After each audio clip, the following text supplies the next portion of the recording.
요한복음 15장 11절을 보겠습니다.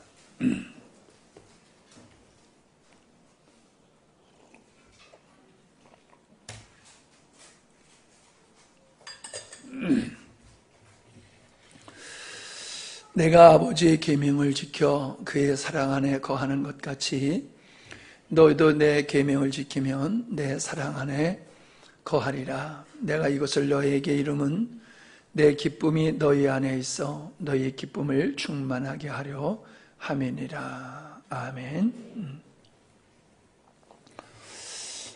이번 주 서두에 말씀 서두에 목적이 과정을 결정한다 하는 말씀을 나누었습니다. 사람은 다 목적을 가지고 살지요. 그 사람이 목적을 가지고 사는 걸 보면 그 사람이 어떤 사람이냐라고 하는 걸 알 수가 있습니다. 근데 그걸 반대로 생각할 수도 있죠. 내가 어떤 사람이냐에 달려서 또 목적이 달라진다라고 하는 거지요. 우리가 육을 중심으로 살아가게 되어지면은 그가 추구하고 목적하는 것들이 세상적인 거고 육적인 거고 속된 것들을 목적으로 하면서 살게 되지요. 즉 내가 목적된 삶을 살게 되어진다는 겁니다. 내가 목적된 삶. 아무리 사람이 성실하게 살고 열심히 살고 참되게 살고 모든 사람이 칭찬할 만한 삶을 산다 할지라도 자기를 목적으로 하고 사는 사람은 하나님이 보실 때에 그를 악한 사람이다, 멸망받을 사람이다 라고 여기신다는 겁니다. 그래서 우리 신앙이 이번에도 이게 입당 예배 드리는데 갔다 왔는데 목사님이 참 훌륭하신 분이에요. 그분이 참 훌륭하신 분인데 그런 질문을 하시더라고요. 예수 왜 믿냐고. 예수 믿는 거는 천국 가기 위해서 믿는 게 아니냐 그렇게 말씀을 하세요. 맞지요? 예수 믿어야지 천국 가는 거 맞지요? 예수님이 오직 유일한 구원받는 유일한 길이시기 때문에 예수님을 믿어야지 천국 가는 거 맞습니다. 그러나 천국을 우리가 목적으로 하고 산다라고 하는 그 자체가 나 중심적이고 나를 목적으로 삼는 삶이기 때문에 내가 원하는 우리가 생각하는 파라다이스와 같은 천국을 추구한다는 거지요. 그렇게만 살아도 아주 훌륭하고 대단한 믿음인 것은 틀림이 없습니다. 그러나 실상은 성경에서 말씀하고 있는 우리를 창조하시고 우리를 구원하여 하나님의 자녀로 삼으신 목적은 하나님께서 우리를 구원하신 목적은 우리를 멸망의 자리에서 건져내시는 것이 구원이 아니라는 거예요. 그게 궁극적인 목적이 아니라는 거예요. 그건 궁극적인 목적을 이루기 위한 과정이지 그게 최종적인 목적이 아니라는 거예요. 천국을 목적으로 하는 삶과 하나님을 목적으로 삼고 사는 삶은 상당한 차이가 있습니다. 오늘 말씀, 지난 시간에도 말씀을 드렸습니다마는 내게 오라라고 하시는 말씀은 수고하고 무거운 짐진 자들아 다 내게로 오라라고 하는 말씀은 멸망의 자리에서 건져내시는 거지요. 멸망의 자리에서 너희들이 나오려고 하면 내게 와야 된다. 그러나 주님은 거기서 끝이지 아니하시고 내 안에 거하라고 말씀하셨으면 구원받아 하나님의 자녀된 자들이 우리를 구원하신 예수 그리스도가 우리의 생명 되어 주셔서 그분의 생명에 참여함으로 말미암아 살게 되어졌을 때에 믿는 자들에게 베푸신 그 은혜를 이 땅에서 누릴 수 있다는 겁니다. 구원은 죽어서 천국 가는 것이 그것만을 말하는 게 아니라는 거지요. 죄에서 구원받고 사탄으로부터 구원받고 사망으로 구원받고 저주로부터 구원받는 거 다 포함되는 거지요. 예. 포괄적으로 이렇게 우리가 구원을 받는다라고 하는 부분을 생각해 봤을 때에 우리는 너무 협소하게 구원을 이해하고 있다는 거죠. 그냥 다분히 멸망의 자리에서 진노의 자리에서 하나님의 은혜의 자리로 나가게 됐다라고 하는 너무나도 단순하게 구원을 이해하고 있다는 겁니다. 우리는 주님 안에 거하는 부분을 좀 더 생각을 해보려고 하는데요. 가지와 줄기의 관계는 아주 친밀한 사이라고 하는 겁니다. 분명히 다른 존재이면서도 불구하고 떨어지면 안 되는 관계. 그런 관계를 유기적인 관계다, 공동체다, 우리가 그렇게 표현할 수가 있습니다. 유기적인 관계는 떨어지면 죽게 됩니다. 붙어 있어야지 같이 공생하는 거지, 분리되게 되어지면 다 죽게 되어지는 거지요. 그리고 모든 것이 공유되어지는 것이 유기적인 관계다. 공동체라고 하는 것도 그러한 성격이 있다라고 하는 것입니다. 바로 이 유기적인 친밀한 관계, 이것이 오늘 그리스도인들이 주님 안에 거하는 삶이다. 주님 안에 친밀하게 주님과의 깊은 교제 속에 있는 모습을 말씀하고 있는 거다라고 하는 거죠. 주님과 우리는 분명히 다릅니다. 주님은 진짜 하나님이세요. 우리는 피조물이에요. 그럼에도 불구하고 피조물인 인간과 조물주이신 하나님과 유기적인 관계에 있는 이 신비한 존재가 교회예요. 성도라고 하는 겁니다. 마치 땅과 나무의 관계와 같은 거지요. 나무 없는 땅, 땅 없는 나무는 있을 수 없지요. 또 양과 목자를 생각해 봐도 그렇습니다. 양과 목자는 분명히 다릅니다. 그럼에도 불구하고 목자 없는 양은 존재할 수 없음. 친밀한 관계고 유기적인 관계다. 또 머리와 몸의 관계를 우리가 생각할 수가 있습니다. 머리의 기능과 다리, 육체의 기능은 분명히 다릅니다. 그러나 몸이 없는 머리가 있을 수 없고 머리 없는 육체만 있을 수가 없다는 겁니다. 머리와 육은 유기적인 관계 속에서 공존하게 된다는 거지요. 연과 연줄을 생각해 볼 수 있고 바늘과 실의 관계를 생각해 볼 수 있는 겁니다. 이런 예를 들어서 말씀드린 이런 존재는 분명히 다른 존재이지만은 유기적인 친밀한 관계 속에서 서로가 공존하게 된다라고 하는 사실을 우리가 알 수 있습니다. 이와 같이 주님과 우리와의 관계가 바로 그러한 관계다라고 하는 겁니다. 그런 관계에 있을 때에 하나님께서 우리에게 믿는 자들에게 베푸시는 하늘의 신령한 것들을 우리가 누리게 되어진다는 거예요. 계속 말씀드리죠. 하나님은 우리에게 현찰로 주시는 게 아니다. 우리가 믿음으로 의지적으로 주님 안에 거할 때에 주님이 또한 우리 안에 거하심으로 말미암아 우리가 그분의 생명에 참여하고 그분의 풍성함에 참여하게 된다는 거지.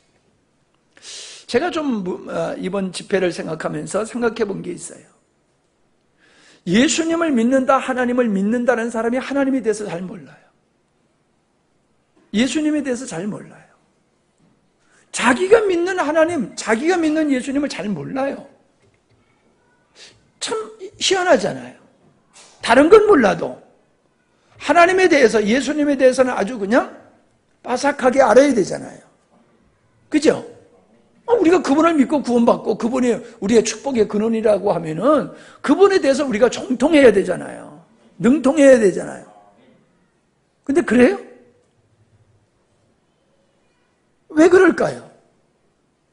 목적이 관심이 다른 데 있기 때문에 그래요. 우리의 신앙의 목적이 천국에다 두다 보니까는 하나님에 대해서 관심이 없어요. 하나님에 대해서 알려고 들지를 않아요. 그래서 내가 서울에 있는 집사님하고 교제를 하다 보면은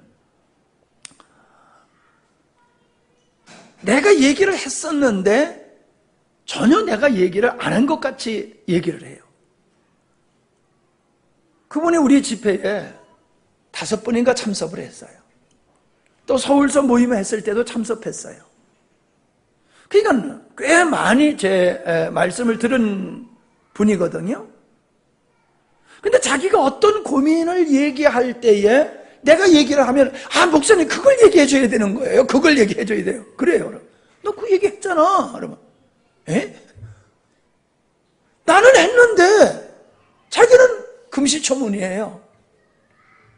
왜 그럴까요? 관심이 다른 데 있고 목적이 다른 데 있으니까는 들어도 못 듣는 거예요. 사람은 듣고 싶은 것만 듣는다라고 하는 말씀을 묵상하다 보니까는 그런 현상들이 보이는 거예요. 우리가 예수 믿고 구원받은 자라고 하면서 천국에만 관심을 가지고 이 땅에만 관심을 가지고 살게 되어지면 영적인 게 보이지도 않고 들리지도 않아요. 분명히 수없이 들었는데도 불구하고, 분명히 그 길을 수없이 왔다 갔는데도 불구하고 처음 가는 것 느끼는 것과 같이 그런 현상들을 제가 만나보게 되어집니다. 우리는 주님과의 친밀한 그 관계, 즉 주님 안에 거하는 삶을 통해서 주님께서 우리에게 부여하시는 것들을 우리가 비로소 누리며 살 수 있는 것이거든. 우린 그 노력을 해야 된다는 거예요. 우리가 주님 안에 거하는 삶은 천국 가기 위해서 주님 안에 거하려고 하는 게 아니에요. 주님이 우리에게 요구하시는 야고보서가 얘기하는 행함이 없는 믿음은 죽은 믿음이라고 하는 것은 그 믿음이 구원의 조건을 얘기하고 있는 게 아니에요. 내가 믿음을 가졌기 때문에 육체를 버리고 세상을 버리고 자아를 버리는 이 대가를 지불해야지만이 믿는 자들에게 허락하신 이 땅에서 누릴 수 있는 은혜를 누리고 참여할 수가 있다는 거예요. 근데 이런 것에 대해서 말씀을 전해도 못 듣는 것 같은 느낌이 드는 이유가 어디냐면은 천국에만 관심을 갖다 보니까는 예수 믿으면 천국 가는 거야. 그냥 이걸로 끝나는 거예요. 그냥 더 이상 들으려고 들질 않는 거예요. 예수 믿으면 천국 간다면 그럼 나 지금 예수 믿고 있어. 그럼 나 천국 가는 거 아니야? 난 더 이상 알고 싶지도 않아. 더 이상 피곤하게 난 생활하고 싶지 않아. 그냥 나는 이거로 좋게. 그런 마음을 가졌기 때문에 귀가 닫혀버리고 눈이 닫혀버리는 거예요. 그래서 보아도 모르고 들어도 모르게 되는 거죠. 그렇기 때문에 우리가 인생의 목적과 신앙의 목적을 어디다에 두느냐에 대해서 우리의 삶이 달라지는 거예요. 또 우리가 가지고 있는 것 중에 아주 잘못된 것이 뭐냐면은 알려고 드는 거예요. 알려고. 지금 조금 전에 목사님 알아야 된다고 얘기하고 또 무슨 얘기입니까? 그럴지 몰라요? 그 얘기는 무슨 얘기냐면 지식을, 정보를 얻으려고 들고 지식이 곧 신앙이고 그 지식 속에 능력이 있는 줄 아는 거예요. 내가 신령한 것을 듣고 알고 있으면 내가 신령한 사람이 되고 신령한 믿음의 분량에 이런 것으로 착각한다는 거예요. 영적인 말씀을 들으면 내가 영적인 사람이 된 줄로 착각하는 거예요. 십자가의 복음을 들으면 내가 십자가 복음을 이룬 사람으로 자기를 그렇게 착각하고 있다는 거예요. 성경은 우리에게 하나님의 말씀을 듣는 걸 목적으로, 진리를 정보로 습득하는 것을 신앙의 목적으로 우리에게 이 성경을 주신 게 아니에요. 우리는 십자가의 복음을 통해서 진리를 알고 그 진리로 말미암아 복음이 되어야 돼요. 복음이 나의 삶이 되어야 되는 거예요. 근데 복음이 삶이 되어야 되는데 복음이 삶이 되어지는데 목적을 두지 아니하고 어디다 목적 두느냐? 천국 가는 데다 목적 두니까는 복음이 삶이 되어야 되는 진리를 관심 없게 듣고 보니까는 들어도 모르고 보아도 모르는 현상들이 생기더라라고 하는 겁니다. 우리도 별별 차이 없어요. 여러분이 내가 복음을 얼마나 아느냐라는 데 관심을 가지고 더 그쪽에 비중을 많이 가지고 있지, 내가 깨달은 말씀이 나의 삶 속에 얼마나 실제가 되어 있느냐라고 하는 데에 여러분이 고민을 하고 사십니까? 얼마나 고민을 하십니까? 내가 목사님을 만나고 영광스러운 교회를 출석을 하면서 이 복음을 들은 지가 벌써 수년이 들고 10여 년이 넘고, 어떤 사람은 처음서부터 들은 사람도 있단 말이에요. 복음이 선포되어지는 그때서부터 같이 신앙생활을 한 사람도 있잖아요.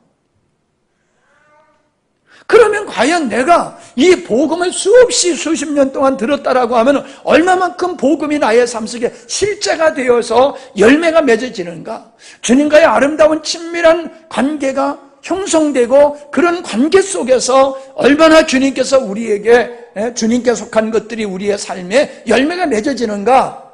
그거를 돌아보고 얼마나 내가 그것이 되지 않았음에 대해서 고민하고 안타까워하고 애쓰고 힘쓰는 모습이 있어야 된다는 거예요. 복음을 동의한다고 내가 복음을 깨닫고 복음이 나에게 되는 게 아니에요. 복음에 대한 말씀을 정보로 아무리 많이 들어도 내가 복음에 대한 말씀을 그냥 잘 설명할 때 있다 할지라도 복음이 되는 거하고는 차이가 있는 거예요.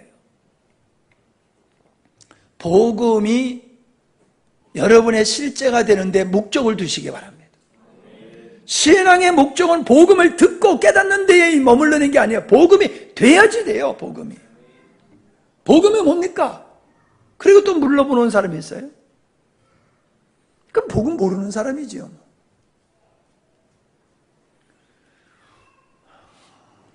열매라고 하는 것은 친밀함의 결과라고 하는 거지요. 그런데 그 열매가 오늘 말씀해 보니까는 내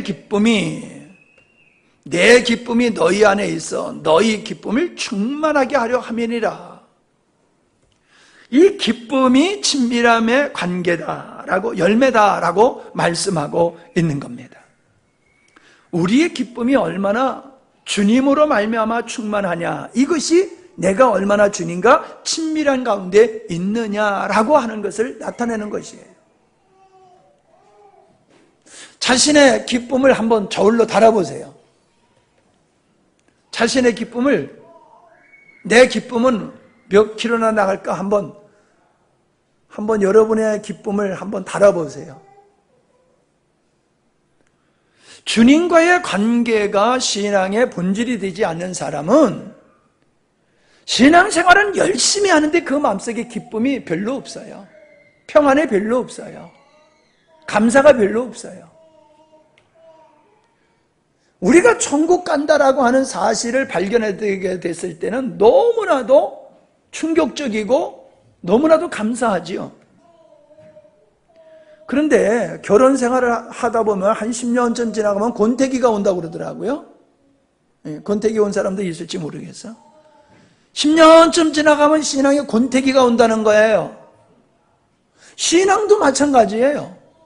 처음에 구원받았다라고 하는 이 기쁨에 흥분돼가지고 믿음의 생활하다가 신앙생활을 한 10년쯤 하면 이제 신앙의 권태기가 오는 거예요. 그래서 사랑하면서 사는 게 아니라 그냥 사는 거예요. 그냥 사는 것 같이 신앙생활도 덤덤하게 그냥 하는 거예요. 결혼 생활이 깨가 쏟아지는 생활에 가면 갈수록 더 깊어져야 되는데 그냥 덤덤하게 살듯이 신앙생활도 우리의 주님과의 친밀한 관계 속에서 그 친밀한 관계에 기쁨이, 희락이, 평안이 넘쳐야 되는데 그런 거 없이 살아간단 말이에요. 그냥 할 수 없이 예수 믿는 거예요. 왜? 예수 믿어야 천국 가니까. 천국 가는 건 분명히 알았거든요. 예수 안 믿으면 지옥 가는 거 분명하거든요. 그러니까 천국 가기 위해서 그냥 억지로 예수 믿는 이런 사람들이 많아요. 예수 믿는 게 즐겁고 재밌고 행복해서 믿는 게 아니라 안 믿으면 지옥 가니까 할 수 없어서 예수 믿는 사람들, 그런 사람들 많아요. 목적을 잘못 두고 신앙생활을 하기 때문에 그러는 거예요. 주님과의 관계를 성공해야지 내 기쁨이 너희 안에 있고 그 기쁨이 충만케 된다고 말씀하시는 것이 이루어지는 거예요. 나는 예수 믿는다, 그래서 난 천국 간다, 이렇게 말하면 안 돼요. 나는 예수 믿는다, 그러므로 주님의 기쁨이 내 안에 있다, 할렐루야. 이게 정상적인 그리스도인의 모습이에요. 죽으면 천국 간다는 건 나중이에요. 지금 내가 천국 갈 믿음을 가졌다고 그러면 지금 내 안에 주님의 기쁨이 있다는 거예요. 그게 풍성해야 된다는 거예요. 그게 충만해야 된다는 거예요. 그러기 위해서는 주님에 거하는 얼만큼 친밀함이 이루어져야 된다. 그래야지 언약의 성취가 되는 것이고 삶 속에서 결실을 보게 된다라고 하는 것이죠. 결국 열매라고 하는 것은 주 안에 거하는 계명을 쫓아 사는 삶이다라고 하는 것입니다.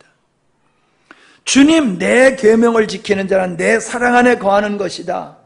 결국 주님의 계명과 사랑은 일치하다라고 하는 것은 우리가 너무나도 잘 알고 있잖아요. 그러므로 우리가 주님의 계명을 지킨다라고 하는 것은 사랑의 삶을 살게 되는 거고, 그건 아버지와의 사랑이요 이웃과의 사랑으로서 나타나게 되어진다는 거예요. 내가 구원받았다라고 하는데 주님과의 사랑의 관계가 향상되지 아니하고 이웃과 영혼에 대한 관심이 깊어지지 않는다라고 하면은 주님과의 친밀함이 이루어지지 않는 거예요. 주님과의 친밀함은 하나님을 알아가게 되어지고 그분을 더욱 사랑하게 되고 더욱 사랑하게 되는 거예요. 주님에 관한 사랑이 주님의 마음을 갖게 되어지는 거고, 주님의 마음을 갖게 되어졌을 때에 우리의 삶은 신령함에 동참하는 삶이 되어지고 영혼에 대한 애착과 영혼을 구원하는 일에 우리가 관심을 갖게 되어지고 그 일에 헌신하게 되는 거죠. 이번 주에 저는 전도에 관한 말씀을 나누려고 그래요. 이런 맥락 속에서. 전도는 사명으로 하는 것이냐? 본능적으로 하는 것이냐? 할 수 없어서 하는 일이냐? 사역이냐? 그런 관점에서 제가 말씀을 나누려고 준비 중에 있습니다. 우리는 주님과의 친밀함을 깨는 것이 무엇인지를 우리는 구별할 줄 알아야 됩니다. 우리는 서로가 가까워지는 사람은 서로를 잘 알고 상대가 좋아하는 것과 싫어하는 걸 알고 상대가 좋아하는 것은 하게 되고 상대가 싫어하는 것은 안 하게 돼야지 친밀함이 향상되는 거지, 싫어하는 걸 자꾸 해보세요. 그러면 친밀함이 아니라 점점 멀어질 수밖에 없어요. 그러니까 하나님과 우리와의 이 친밀함을 깨는 요소가 뭔지를 알아야 돼요. 죄냐 아니냐라고 하는 관점에서 보지 마시고 하나님과 친밀함에 해가 되느냐 안 되느냐라고 하는 것, 그런 관점에서 우리의 삶을 살펴봐야 돼요. 우리의 삶을. 제가 종종 그런 얘기를 합니다만은 우리 장모님이 딸에게 절대로 애를 낳으면은 애를 남편 사이에 가운데 끼고 자지 말고 옆에는 끼고 자야 된다. 옆에다. 가운데다 놓지 말고 옆에다 놓고 자. 가운데 끼고 자지 말고. 섭섭해도 그렇게 해야 돼. 왜 그래요? 사람은 살을 부딪히고 자꾸 가까이 할수록 정이 붙고 친밀해지는데 멀어지면 멀어질수록 점점 더 멀어진다는 거야. 마음이 멀어지고 생각이 멀어지고. 여러분, 그러므로 우리는 주님과의 관계, 친밀함의 관계를 깨는 것이 주님과의 관계를 멀어지게 하는 것인데, 그 멀어지게 하는 요소가 뭔지를 생각해야 돼요. 고민해야 돼요. 가장 큰 건 죄지요. 악하게 사랑하는 거지요. 하나님께서 원하지 않는 방향으로 살아가는 거지요. 세상을 사랑하는 것은 하나님과 원수된 것이라고 그랬잖아요. 그러니까 내가 주님 사랑하여 하면서도 세상을 쫓아 살면은 그는 하나님과 원수된 삶을 살고 있기 때문에 하나님과 친밀함이 이루어질 수 없어요. 내가 주일마다 와서 예배 드리는데요? 소용없어요. 우리의 일상생활 속에서 나의 삶의 방향과 목표가 주님이 되어야 된다는 거예요. 근데 예배와 신앙 고백에는 주님을 사랑한다라고 하는 멀쩡한 신앙 고백을 했는데 예배당 문을 열고 열자마자 나가면서부터 그가 세상 것을 추구하고 세상 것의 가치를 두고 살아가게 된다라고 하면 그 사람은 하나님과의 주님과의 친밀한 생활을 하는 게 아니에요. 도리어 원수된 길을 가는 거예요. 그러면서 뭐라고 그래요? 나 주일 예배 드렸어요. 나 11조 했어요. 헌신하고 봉사했어요. 내가 직분이 집사고 권사고 안수 집사고 내가 장로입니다.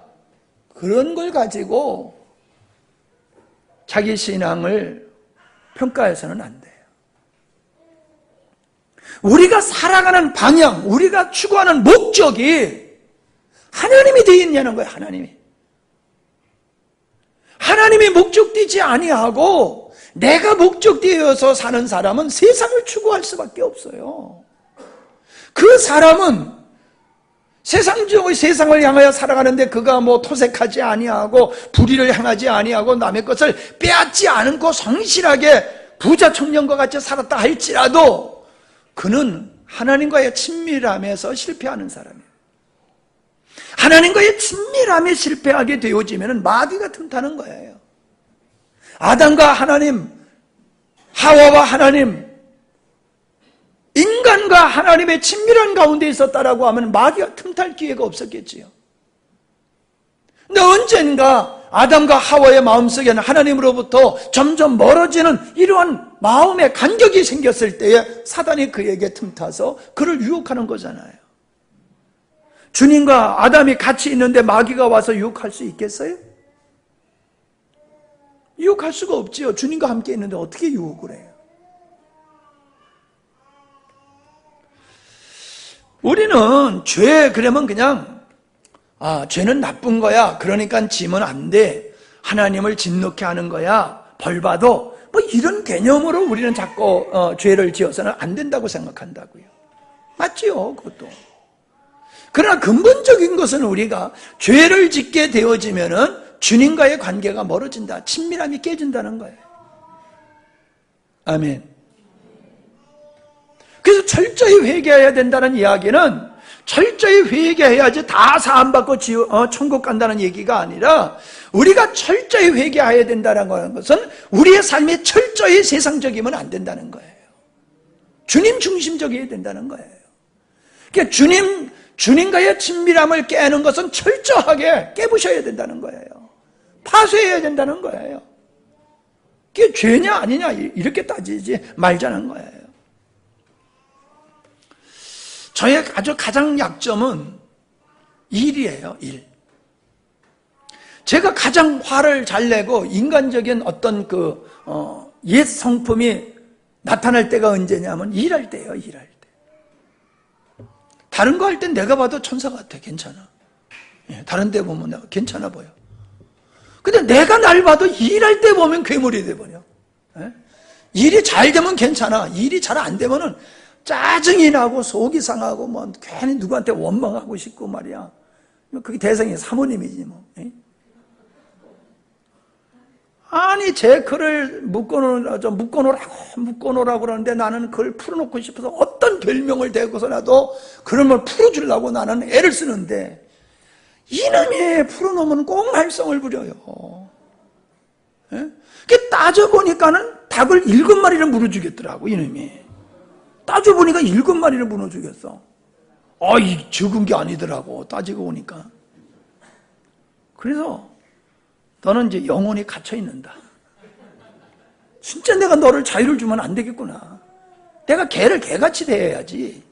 개를 사람같이 대하니까 이게 개짓을 자꾸 하는 거예요. 이게 아무리 내가 그를 귀하게 여기고 인격이 아니지. 그건 뭐라고 그래야 되는 거예요? 개의 인권을 존중해줘도 이건 알지를 못해요. 자유를 주면 나가서 말썽을 부려. 아니 누가 가서 닭 물어 죽이라고 내가 자유를 준 거요? 근데 이놈은 속에 본능이 있어. 본능이. 닭만 보면 주인이 있으면 주인이 무서우니까 가만히 있다가 주인만 안 보이면 막 이건 내 밥이다 하고 쫓아가서 물어 죽이는 거예요. 그냥 그 죄의 본능이 그 안에 있기 때문에 그래. 개가 닭을 보면은 물어 죽이려고 하는 본능이 있듯이 인간의 본능은 죄성이 있는 거예요. 그래서 주님 앞에 있으면 꼼짝 못하고 있다가 주님과 관계가 멀어지면 탁 튀어나오는 거야. 그때가 내가 일할 때니까. 그러니까 절대로 여러분 제가 일할 때 성질 가는 거 보고 여러분 시험 들지 마세요. 예. 그게 나예요. 그게 나. 예. 여러분 지난주에도 말씀드렸지만 왜 우리가 술을 먹지 말아야 됩니까? 술을 먹는 게 죄가 아니에요. 그냥 술을 먹고는 우리가 경건의 삶을 살 수가 없어요. 나도 옛날에 시험적으로 먹어봤어.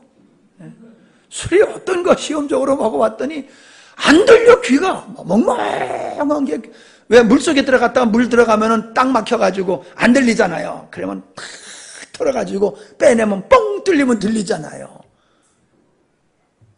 먹어본 사람은 씨 웃고 안 먹어본 사람은 지금 뭔 소린가 하고 지금 보고 있는 것 같아. 술을 한번 먹어보니까는 소리가 안 들려요. 그러니까 크게 소리 지르게 되고 땅에 울렁울렁 쫄렁 울렁쫄렁 그러니까는 그거 맞추려고 걷는 게 이게 갈짓자로 걷게 되는 거더라고요. 내가 군대에서 헌병 근무하면서 그 헌병대 감옥에 들어오는 사람들 거의 100%가 술 먹고 범죄한 사람이지 맨정신에 범죄한 사람 한 사람도 못 봤어요. 다 술 먹고 범죄하는 거예요. 보통 때는 이성이 있고 절제를 해요. 체면이 있고 이런 것으로 내가 이런 범죄를 하게 되면 어떤 결과가 나에게 돌아오느냐는 걸 알아요. 그러니까 사람이 절제를 해요. 근데 술을 먹으면요 지가 왕된 것 같아요. 구름 위에 떠 있는 것 같아요. 이게 너무 기분이 좋아요. 까짓거 뭐 한번 해보지 뭐. 객기를 부리게 되는 거예요. 그래서 술 먹으면 절제가 안 되고 죄를 질 수밖에 없는 거예요. 여러분 나는 술 먹고도 경건하게 살 수 있다라고 하는 사람은 그건 자기가 자기를 속이는 거예요. 그래서 우리는 술을 먹지 않는 거예요. 스포츠도 마찬가지예요. 내가 운동을 그렇게 좋아하는 사람이 내가 운동과 담을 쌓고 사는 이유는 일만큼이나 운동을 하면 또 주님을 잊어버려요 내가. 그래서 어떠든지 주님과의 관계를 친밀함을 내가 놓치지 않으려고 그런 것들을 멀리하는 거예요. 텔레비를 보면 사모님이 그래요. 뭘 그런 걸 보냐고. 애들같이 뭐 그런 거 보냐고. 아니 만화를 봐야지 아무 생각 없이 보지. 예? 그 골치 아픈 거 보면요 머리 쓰느라고 주님도 다 도망가 버려요. 그냥 만화를 보는 거야. 팡팡 으악 그냥 보는 거야. 그냥 가만히 힘드니까 그냥 그거 가만히 보면서 쉬는 거예요. 생각하면 안 돼. 생각하면 안 돼. 그냥 눈으로 보고 그냥 가만히 그냥 보고 즐기는 거예요. 그냥 쉬는 거예요. 여러분 우리 삶 속에서 어떤 거든지 마찬가지예요. 어떤 것든지 그것이 내 마음을 빼앗아 버리고 주님과의 관계를 점점 멀게 하는 것이 있다라고 하면은 그걸 멀리 해야 돼요. 그래서 주님 그러셨잖아요. 부모, 처자식 나보다 더 사랑하면은 내게 합당치 않다고요. 아니 부모님을 공경하라고 하신 분이 그런 말씀을 하셨어요. 내가 부모를 공경하는 건 맞지만은 네 부모 때문에 나를 잊어버리면은 네가 부모 공경하는 거 내게 합당치 않아. 그런 말씀과 같은 거예요. 당연하지요. 부모님 공경해야지요. 처자식 잘 먹여 살려야지요. 그러나 그것에 내가 마음을 뺏기면 안 된다는 거예요. 그러니까는 결혼 안 하고 사는 게 낫다. 바울이 그랬잖아요. 결혼하면 어떻게 마누라를 이쁘게 해줄까? 어떻게 하면 남편을 이쁘게 해줄까? 그것에 신경 쓰다 보면은 주님과의 거리가 멀어지니 차라리 결혼 안 하는 것이 낫다. 그래서 나이 먹은 자식이 결혼 안 하려고 그러면 결혼 안 시키는 게 낫다고 말씀하셨잖아요. 결혼을 하지 말라는 얘기가 아니에요. 거기서 말씀하고자 하는 의도는 뭐예요? 당연히 할 일이지만 그것 때문에 주님과의 관계가 멀어지면 안 된다라는 말씀을 하고 있는 거잖아요. 어떤 겁니까, 여러분? 나는 일이라고 그랬는데 우리 민집사는 언제 화가 나? 옛사람이 올라와? 응. 혼자 있을 때 신기하네. 아니 혼자 있는데 난 또 열난되는 사람 또 처음 보네. 하여간에 사람마다 다 다를 거예요. 그죠? 사람마다 옛사람이 솟아오르는 것은 사람마다 다르고 환경마다 다를 거예요. 그래서 우리가 자신하면 안 돼요. 우리가 그런 환경에 노출이 안 됐기 때문에 내가 그럴싸하게 사는 거지요. 그런 환경에 노출되면요 똑같이 우리는 어떤 사람들과 같이 살 수밖에 없는 거예요. 내가 안 한다라고 하면서 안 한다고 하는 것 때문에 내가 경건하다고 생각하면 안 돼요. 할 수 있는 요소가 내 안에 충분히 있는데 환경이 조성이 안 돼가지고 지금 내가 안 하고 있을 뿐이지 근본적으로 내가 안 할 수 있는 사람이 아니라는 거예요.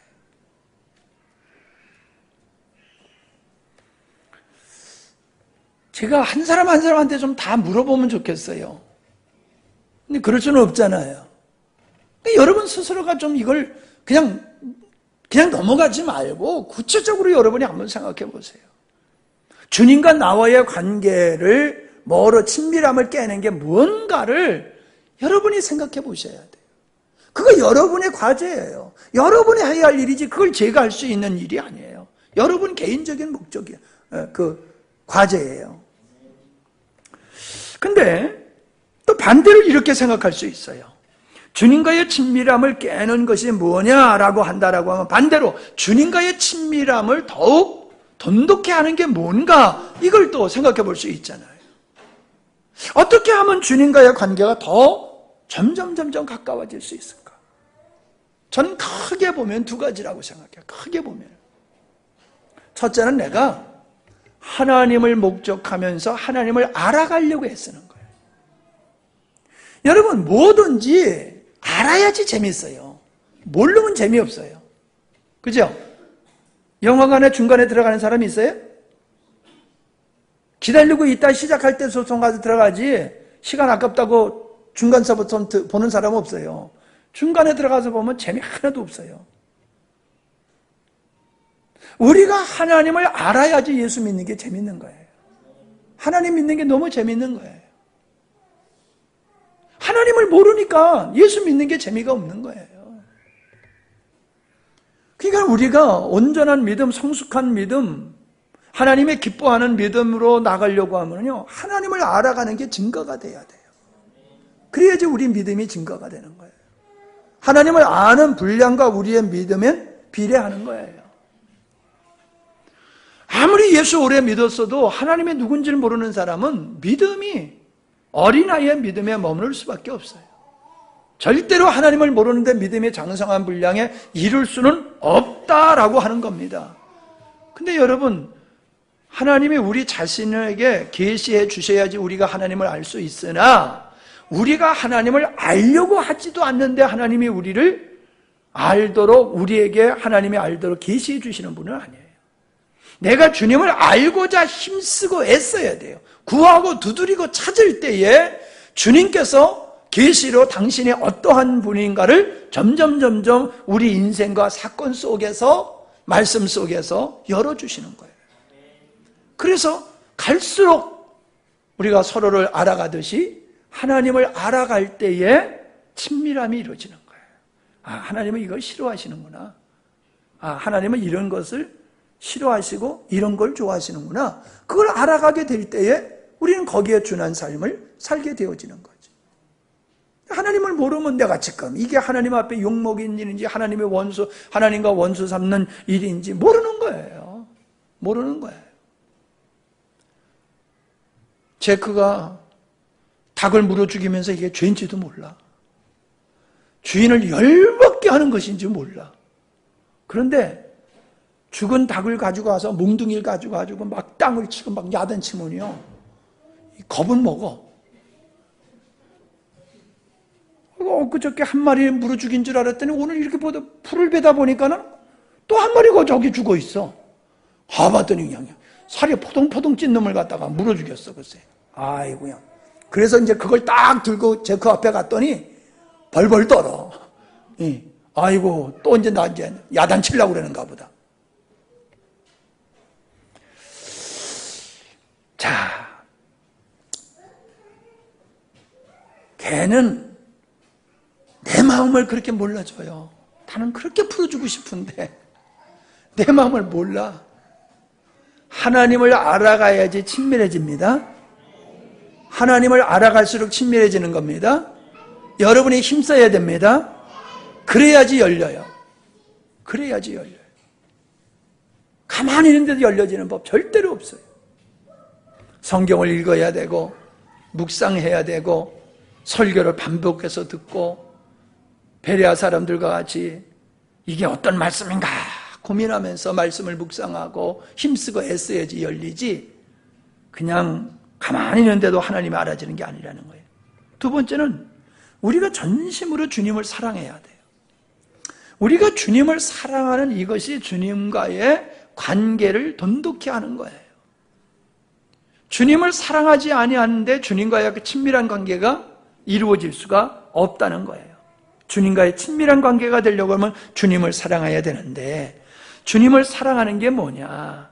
그게 말씀을 읽고 묵상하는 것, 기도 생활하는 것, 예배 생활하는 것, 순종하는 삶. 저는 이 네 가지를 꼭 얘기하고 싶고, 거기다 하나 더 붙인다라면 성도와의 교제가 필요해요. 성도와의 교제. 김신재 집사가 그래요. 목사님, 내가 누구하고 얘기하는데 그 집사가 자기한테 하는 얘기가 내가 목사님한테 맨날 질문하던 질문을 그 사람이 자기한테 그걸 똑같이 하고 있다고 그런 얘기를 해요.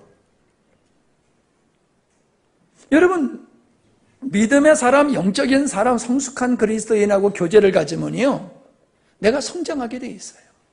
주님과 더 가까워지게 돼 있어요.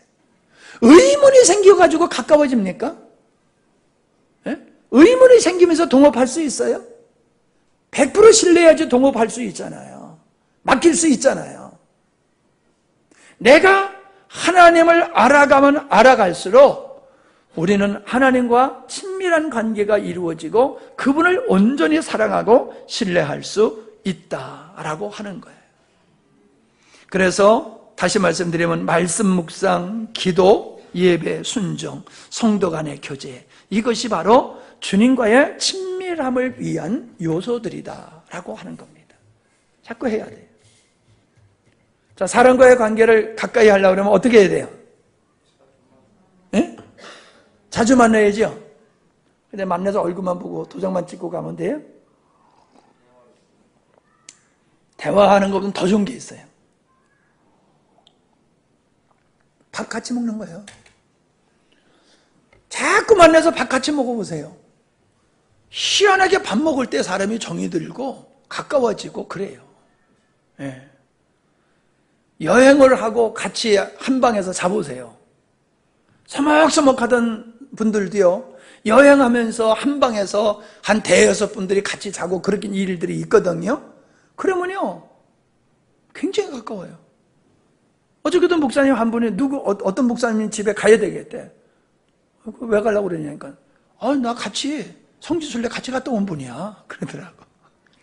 성지순례 가서 한 보름을 같이 먹고 같이 생활을 하다 보니까 아주 가까워진 거예요.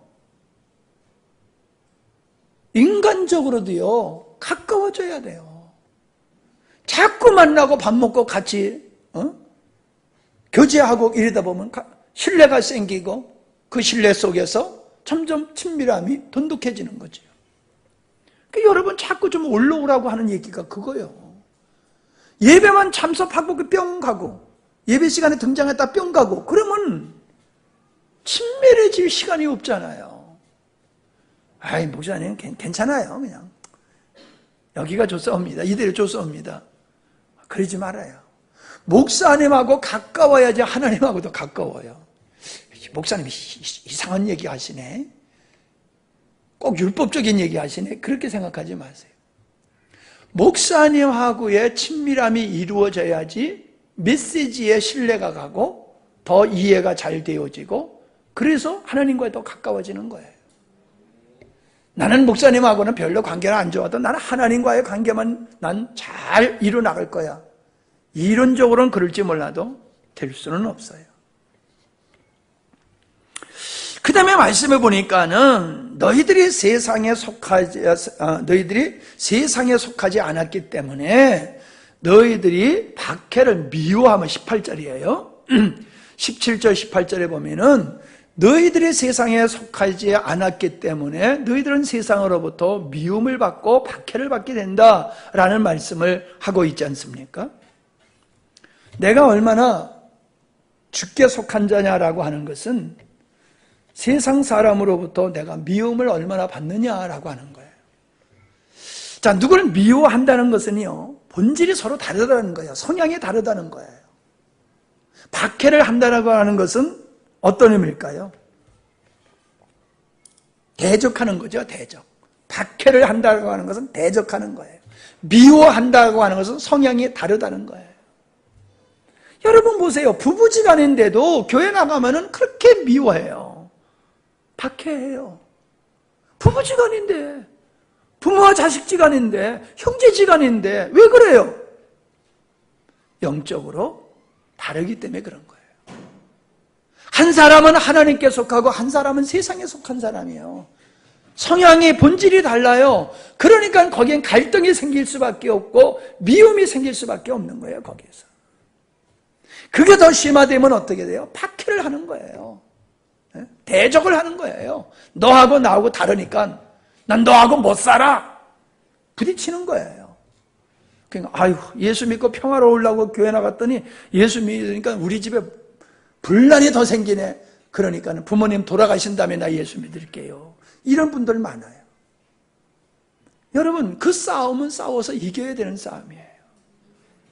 내 소속이 달라서 근본과 본질이 달라서 생기는 갈등인데 육신적인 평화를 위해서 불의와 짝하고 사망과 짝할 수는 없는 거예요.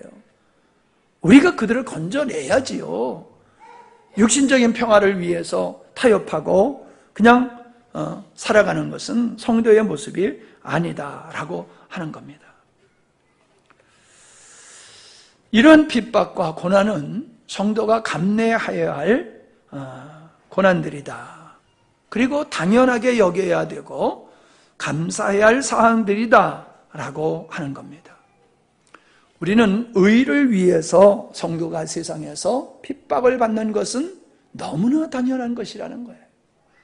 사실 교회가 어느 종교보다도 세상으로부터 박해를 많이 받는 게 기독교예요. 그럼 객관적으로 볼 때에 기독교인들이 저 이슬람 사람들만큼 테러를 합니까? 이슬람 사람들은 알라 이름으로 테러를 막 하잖아요. 알라 이름으로.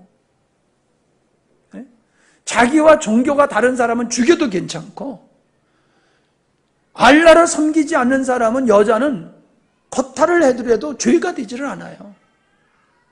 그래서 공개적으로 집단적으로 믿지 않는 여자들을 갖다가 겁탈을 해도 죽여도 법의 조청을 안 받아요. 근데 그 사람들을 의로 여기잖아요. 그런 사람들을 의로 여기잖아요. 아니, 기독교인들은 안 그렇잖아요. 근데 왜 그렇게 여러분 교인이 다른 사람 믿는다고 다른 종교 믿는다고 죽이는 거 봤어요? 다른 종교 사람들은 기독교인을 그렇게 죽이고 핍박하고 그러잖아요.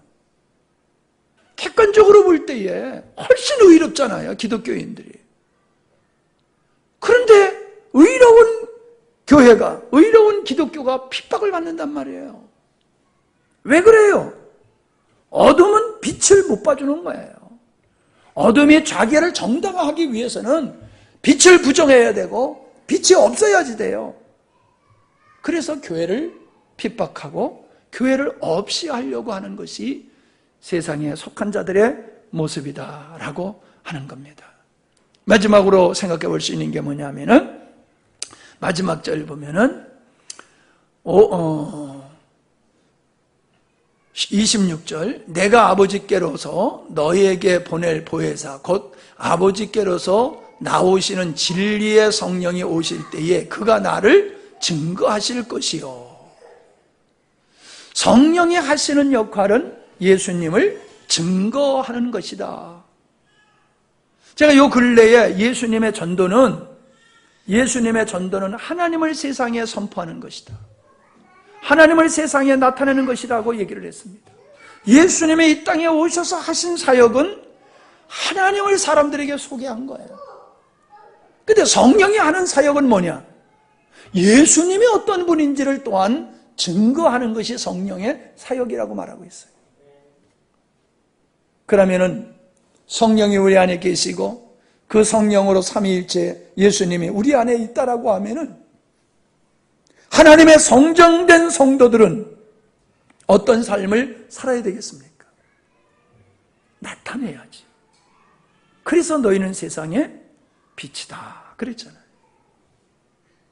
우리 안에 계신 하나님의 영이 우리 안에 있기 때문에 너희가 성전인 것을 알지 못하느냐. 주님이 우리 안에 있기 때문에 우리 안에 있는 주님이 나타나야 되는 거지요. 그게 성도의 삶이에요. 예수 잘 믿는 게 예배 잘 드리는 게 아니에요. 헌금 많이 하고 봉사 많이 하는 게 아니에요. 예수 잘 믿는 것은 당신 안에 있는 그리스도가 나타나야 돼요. 무엇로? 말로. 무엇으로? 행동으로. 삶, 언행을 통하여 그 인격을 통해서 예수 그리스도가 세상에 드러나야 되는 거예요. 예수님이 아버지를 선포했고 성령이 예수님을 세상에 증거했듯이 오늘날 하나님의 성정된 성도들의 삶 속에서는 예수님이 드러나야 되는 거예요. 하나님이 드러나야 되는 거예요. 여러분 신기해요. 얼굴을 보면요 그 사람의 마음이 평안이 있는지 기쁨이 있는지 슬픔이 있는지 어려움이 있는지 얼굴을 보면 그냥 나타나요. 눈을 보면 나타나요. 신기해요. 눈과 얼굴을 보면 그 사람의 마음이 나타나요. 그래서 거울이라고 그랬잖아요. 거울. 그 사람의 목소리를 들으면 나타나요. 목소리를 들으면. 기도하도요. 지금 저 기도가 써가지고 하는 기도인지 그냥 기도하는지 내가 알아. 눈 감고도. 눈 감고도 안 되니까 써가지고 하는 기도인지 아닌지 내가 알아. 말이 좀 안 맞아야 돼요. 기도할 때 좀 말이 안 맞고 좀 틀린 말을 해야지 이게 진짜 하는 건데 너무나 그냥 깔끔하게 해. 써가지고 하는 거니까 미리 다 앞뒤 맞춰가지고 써가지고 하는 거니까 틀린 말을 할 이유가 없어요. 그러니까 이게 주문을 외우는 것 같아. 이게 속에서부터 우러나는 기도가 아니라 또 하나 잘 나와. 그건 틀에 박힌 기도야. 그냥 녹음기 틀면 쫙 나오듯이 그냥 속에서 나오는 기도가 아니라 머리에서 암기된 대로 학습된 대로 기도하는 게 그게 보여요. 또 보여요. 야, 저 양반은 기도를 참 근엄하게 하는데 이게 율법적인 기도라는 게 이렇게 보여요. 그 안에 애절함이 없어요. 그 속에 진정성이 안 보여요. 소리에 그게 보여. 이게 소리에 그게 다 나타난다니까요. 그 사람의 영적인 수준이 얼마만큼인지가 그 사람의 기도 속에 다 나타나요. 다 나타나요. 그 음성에서도 나타나고. 음성. 그래서 사모님이 나보고 강대상에 앉아서 거룩한 척하고 아주 그냥 앉아있는 게 보인다고. 얼마나 창피한지 말이에요. 도적질에다가 들킨 거 뭐냐. 얼마나 창피했는지. 그래서 당신의 목소리에 보면은 옛사람의 모습이 보여. 그리고 내가 또 이제 되갚아버리지. 근데 요즘 사모님의 목소리 속에서요, 옛사람의 그게 안 보여요. 뭐 조금 있어요. 조금 있어요. 언제냐? 뭘 아주 진지하게 얘기하려고 그러면은, 싹 이렇게 나오더라고. 그래. 여보, 당신 많이 변했는데, 당신이고 아주 뭐 어떨 때 보면은 그 옛사람의 모습이 나오대. 그런 건. 맞아요. 그래요. 여러분. 이실 짓고 하더라고요. 참 신기해요. 얼굴, 눈빛, 목소리, 그 언행에서 그게 나와요. 그게 보여요. 그러니까 우리는 예수를 세상에 증거하는 것은 교리적으로 예수님은 이런 분이에요, 하나님은 이런 분이에요 라고 얘기하는 거, 그게 전도가 아니라니까요. 아니, 그게 전도가 아닌 건 아니지요. 그게 본질이 아니에요. 본질은 뭐예요? 그냥 내 안에 있는 예수가 나타나는 거예요. 그냥 언행을 통해서 나타나는 거예요. 사람들이 보고 알아. 진짜 예수쟁인지 가짜 예수쟁인지, 믿음이 있는 사람인지 없는 사람인지 그냥 알아, 세상 사람들이. 하나님은 누군지 몰라도 당신을 보니까는 정말 하나님은 계시군요.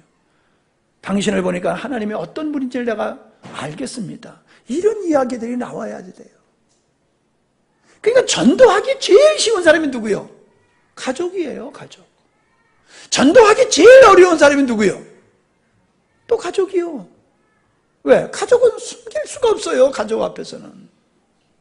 그러니까 내가 변화되어지고 내가 영적으로 주님의 충만이 되어져서, 여기 뭐라 했어요? 처음부터 함께 있다. 처음부터 나와 함께 있었다.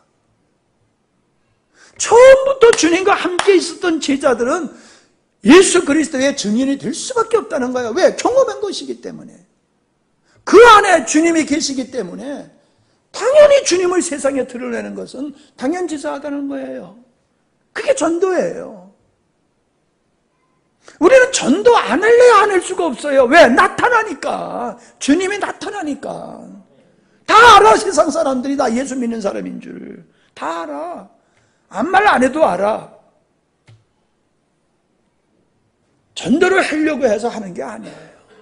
사람들이 날 보고 하나님을 보게 되는데 어떻게 전도가 안 돼요? 전도가 될 수밖에 없는 거지. 근데 뭐예요? 처음부터 나와 함께 있습니다. 본질적으로 주님이 우리 안에, 우리가 주님 안에 거하는 이 삶을 살게 되면은 우리 삶 자체가 예수 그리스도를 세상에 증거하는 증인이 될 수 있다는 거예요. 왜 아멘 소리가 이렇게 안 나요? 집에 가서 하려고 그래?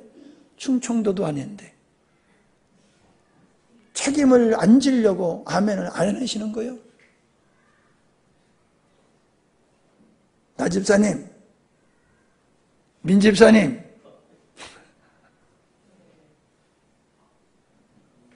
그냥 목사님 기분 좋게라도 아멘해야. 목사님 기분 좋게라도 아멘 해라니까. 요즘 박 집사님 나와서 춤 안 추대. 그전 나와서 춤도 잘 치더니 이제 늙었나 봐. 주님을 기쁘게 하는데 뭐 눈치 볼 게 뭐가 있어. 어저께도 보니까는 뭐 150, 50 찬양대 보니까 다 50대더라고. 그냥 조금 그렇대. 한 20대, 30대가 나와서 좀 춤추면은 이쁜데 50대 아줌마들이 나와가지고 춤추니까는 이게 좀 거시기 하더구만. 근데요, 주님 사랑하니까 하는 거예요. 예? 젊은 사람이 할 게 있고 좀 나이 든 사람이 할 게 있고 하는 거예요.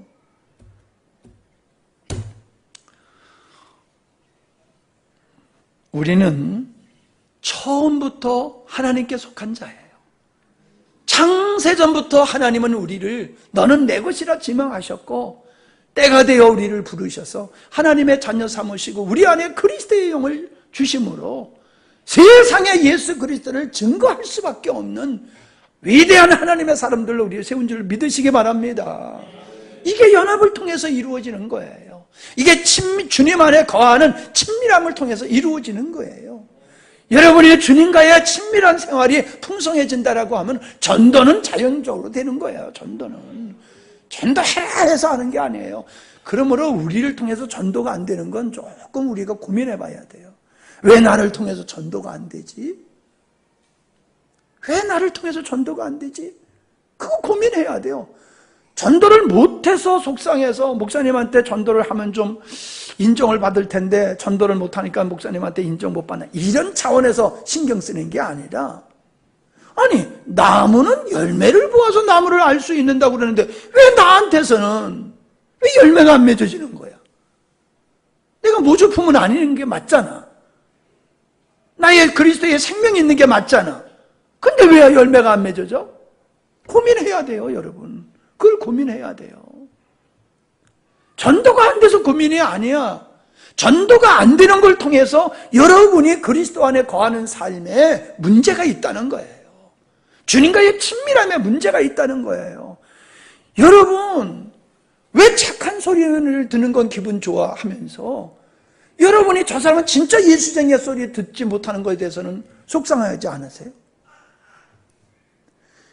여러분 동료들이 여러분을 보고 이 사람은 진짜 예수쟁이야 라는 얘기 해야 돼요. 여러분 형제가 말해야 돼요. 예? 진짜 이 사람은 예수쟁이야.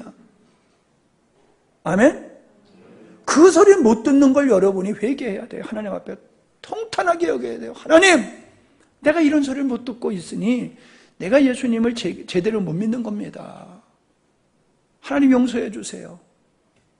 참 내가 주님 안에 거하는 삶을 온전히 살아감으로 모든 사람이 내가 예수 믿는 사람인 걸 다 알게 하여 주십시오. 십자가 달고 다니면서 아는 게 아니라 아무 말 안 하고 있어도 사람들이 다 알 수 있도록, 날 보고 사람들이 예수님을 교회에 따라 나올 수 있도록 그런 성숙한 그리스도인이 되게 해 주십시오. 십자가의 복음을 입으로 떠든다고 해가지고 그게 되는 게 아니에요. 아멘. 이번 주 설교할 거 오늘 다 한 것 같으네, 기분이. 네. 기도합시다.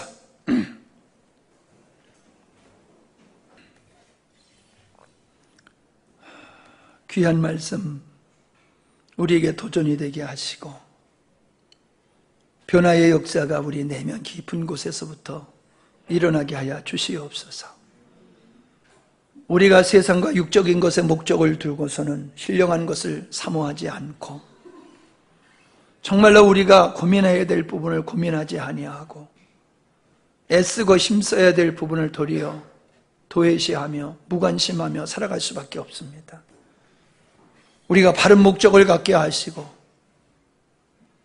그 바른 목적으로 인하여 우리의 마음속에 신령한 갈망이 있게 하시고 참 주님이 원하시는 아름다운 삶이 우리의 삶 속에서 전개되게 하여 주시옵소서. 주님과의 친밀함을 깨는 것이 무엇인가를 깊이 돌아보게 해주시고 주님과의 친밀함을 위해서 내가 어떻게 살아가며 주님과의 친밀함을 통하여서 내가 얼마나 그리스도를 세상에 드러내고 있는가를 깊이 성찰하게 하여 주시옵소서. 내가 만족하는 인생과 신앙생활이 아니라 주님께서 기뻐하시고 인정하시는 그러한 믿음의 생활로 우리가 힘써 나가기를 원합니다. 우리를 붙잡아 그쪽으로 인도해 주시옵소서. 다가오는 성회를 주님 축복하셔서 예비된 말씀이 선포되게 하시고 예비된 영혼을 불러주시어서 말씀을 듣고 깨닫고 복음이 실제가 되어지는 놀라운 역사가 새롭게 시작되게 하여 주시옵소서. 주님만을 바라보오니 주님을 사랑하는 자들을 통하여 그 거룩한 역사를 이루시고 일기와 모든 환경들을 주님 주관하여 주시옵소서. 평안한 집회가 되게 하시고 영광스러운 집회가 되게 하시옵소서. 참으로 많은 사람들이 관심을 갖고 찾아올 수 있는 성령의 나타나심이 넘치는 말씀의 집회 되게 하여 주시옵소서. 피곤하지만은 수요일 또 이렇게 나와서 함께 주님을 찬양하며 말씀을 들어 우리를 무장하고 성숙시키는 이런 귀한 삶을 살게 하시니 감사합니다. 피곤치 않고 곤비치 아니하도록 하나님 붙잡아 주시고 기름 부어 주시옵소서. 예수님의 이름으로 기도하옵나이다. 아멘.